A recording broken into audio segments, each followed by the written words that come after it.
guys, and welcome to another episode of D's Media World. Today we'll be doing episode 24 in my Inuyasha review series, Enter Sango, the Demon Slayer. So here we are, we're introducing another new character to the show, Sango. And what we know about Sango, besides what they say in the title, she's a demon slayer, but she comes from a demon slaying village. And our first introduction to her is killing this like centipede demon, and she's pretty awesome. So we see her kill the demon, and she takes the jewel shard the demon had with her back to her village. And when she goes back to her home village, she also is from the same village where the jewel originated from, which is kind of parallel to what Inuyasha and the group want to do, is find out, more about the sacred jewel and how it came to be and whatnot. So, long story short, this episode, there's another sort of Naraku in the shadows episode, him trying to get someone to kill Inuyasha. We can tell at the end of the episode.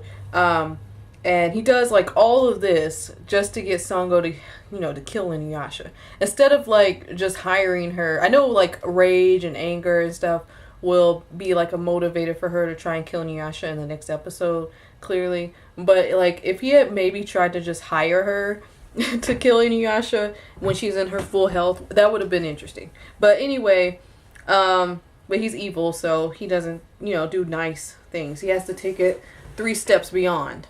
So, what else happened in this episode? Sango,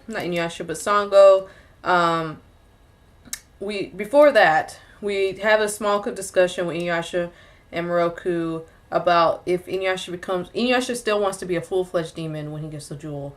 And Moroku's like, do you think you'll still be the same guy or the same person? Will you lose your heart if you get the jewel? Because so far, every person they've seen who's had the jewel in their possession or has used the jewel has either changed or were evil to begin with and didn't become. Like, there's no positive result from using the jewel. So Inuyasha kind of tries to convince himself, like, I'm different. I'm gonna be a demon that'll still be in control of myself and stuff like that. That's a thing that will be talked about again later on. It's actually a while from now. It's not too long from now. I would say a good 10 or 15 episodes later, that subject will come back again. But they just kind of teased it a little bit in here. We see Sango has like a brother and she has a father. And she also has a cat demon. I forgot what the actual term for Mikila's what type of demon she is, but she's like this demon that can transform from being cute and small to like large and deadly and stuff, which is awesome. That's pretty awesome. And she, her dad is like the chief of the village. She's kind of like the princess. Oh, like the only female demon slayer, and that's mainly because, her dad is the master demon slayer, I guess. So he had to train his children how to be that way. And there was some foreshadowing in this episode. When Kohaku is talking to Sango tells him, like, he's like, oh, I heard are there scary demons out there that blow toxins and stuff like that? And Sango's like, yeah, there's demons like that, but the worst kinds are the ones that are disguised as humans, and the ones that you don't see coming, which is clearly foreshadowing about what happens in this episode.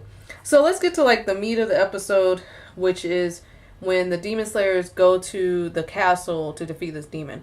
My first thought, it never occurred to me till now, but when they show Kohaku fighting and him stumbling and stuff, I just realized he's 11 years old. His dad says he's 11. He's clearly an apprentice, and this probably is like his first major battle. Why did they bring him along for this? Like, he clearly isn't ready yet. And I know that's something that that's something it never occurred to me, like, wait, why are they bringing this kid along right now? Like, they brought all their demon slayers with them, which wasn't even that many, surprising, because they have a relatively large village, and it seemed like pretty much all their demon slayers were with them, and it might have been like 5 or 6 of them. I would think that most of the people in their village would be demon slayers, especially since that's where they originate from. In the show, I don't think we see any other demon slayers like Sango or any of her family. So you would think like most of this village would be demon slayers, and not like that few. I didn't count, but it was like 6 or 7 of them. And Sango was like the only female there, and Kohaku's the youngest. So maybe nobody wanted to be a demon slayer. I don't know. It never occurred to me till now. I was like, wait, common sense would say, hey, half of us go, half of us stay in our village to protect our village. You would think there would be demon slayers there at all times, and I never really thought about that.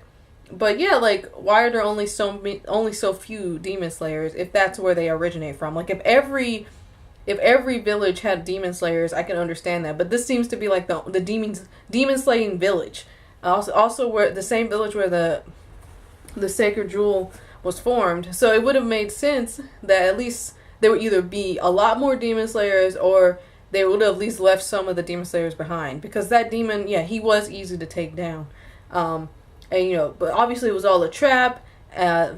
Clearly Naraku's doing that. That's not even a spoiler. Naraku's a part of it. And they kill the demon pretty quickly, which was pretty cool to watch. And Kohaku, like some type of string, I don't know what to call it, but it's a string that goes on his neck, and he kills everybody except Sango. And he kills like his dad and then like the other demon slayers there in like a sweep like this. And obviously he's possessed because he can't fight worth a crap. So, but he can fight now that he's been possessed and stuff. And then Kasango's like, what the heck are you doing? Like, she even says like, she says something like, you slayed father. Like, what the heck are you doing? She was probably more in horror than in shock. Like, what the heck? And, she kind of fights with him for a second, and then she figures out that the string that was on Kuhaku's neck has been connected to the lord of the castle. So she was going to go kill him until Kuhaku very literally stabs her in the back with, I don't know what that weapon's called, with his weapon. And after that happens, after that they both get shot down with arrows. And after all that drama happens, the young lord of the castle comes out and he kills his father, who was actually possessed by the demon. And my thought was, didn't he still kill his his apprentice? Well, I don't know what they're called, but servants. They're like, you just slain your father. Like not really that shocked. Like, wouldn't they have like attacked him or something? Like, you just killed your own dad. And he's like, no, he was possessed. But I'm like, wait, didn't you still kill him? Unless it's assumed that the demon killed his dad first, and then they're just using his body. Kind of like in episode 2 when that huge guy was possessed by that crow demon, and he was already dead, but the crow was using his dead body. I guess maybe that's what they're implying is happening. I don't know how a demon does that, but it's kind of interesting. And lots of demons. The other thing with that is, Sango gets Sango survives, and she's a real survivor. Like, of all the characters in Inuyasha, including Inuyasha, for a human, she is one heck of a survivor. This, like, mentally and physically. But the fact that she got stabbed in the back, which alone probably would have killed her, but then also got stabbed with arrows, and yet she's still coming out the grave like a zombie. I'm not gonna die. This ain't the end for me. And so we also find out that Sango's village was destroyed, as I was saying earlier, how they should have had some demon slayers at the village. But yeah, it was destroyed by all these demons. All these people have been murdered. Like, not a single survivor. The only survivor that's even made it wasn't even a human. It's Kilala, which is Sango's demon pet. I don't know what cat demon pet. And she's alive with Myoga. And I just realized watching this, when I see Myoga, I'm like, oh yeah, when was the last time we saw him? It's been a while. I want to say... See, Moroku hasn't even met Myoga. So, it was like around the time of the what's the thing called? I forgot. It's one of my favorite episodes too. It's the one with the demon who tries to help children who died. Let me look back now. Let's see. I think the Soul Piper and the Mischievous Little Soul. I think that's the last time. No, the Mystery of the Black Moon. I think that was the last time. That's the last time we saw Myoga.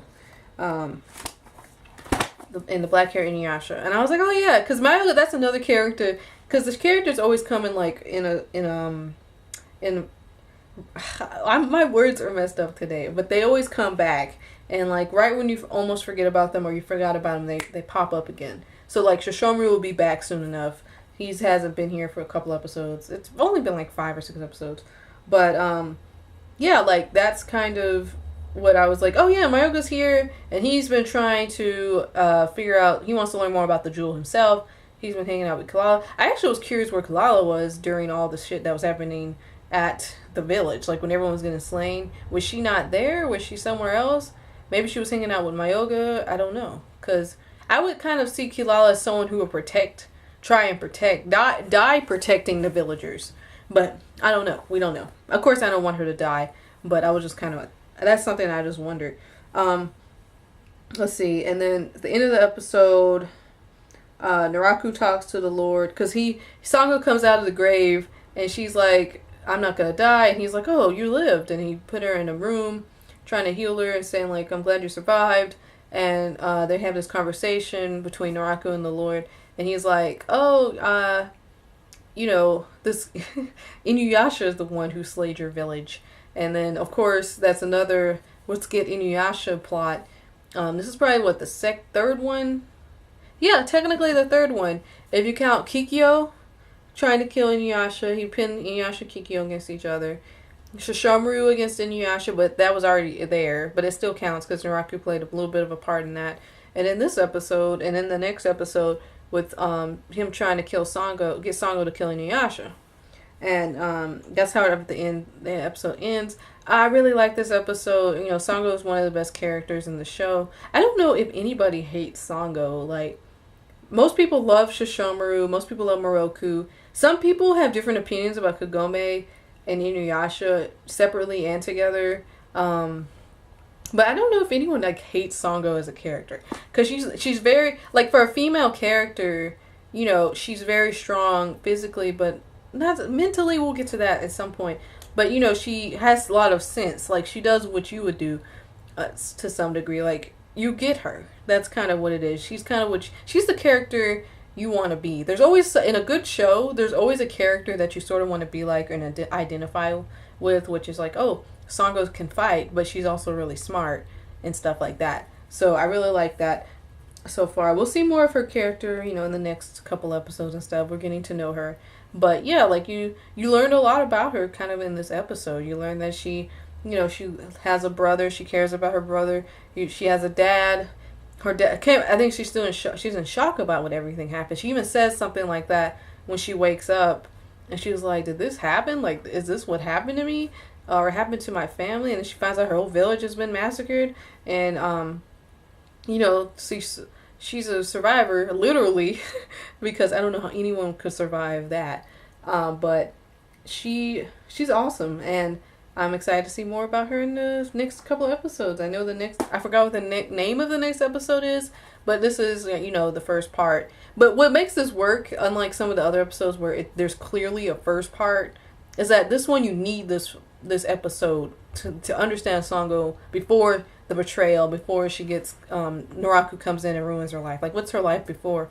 Calm and peaceful, kill a demon every once in a while or whatever, but, no big deal. But yeah, that's kind of the episode for now. I'll see you guys in the next one. I don't really think I have anything else to say.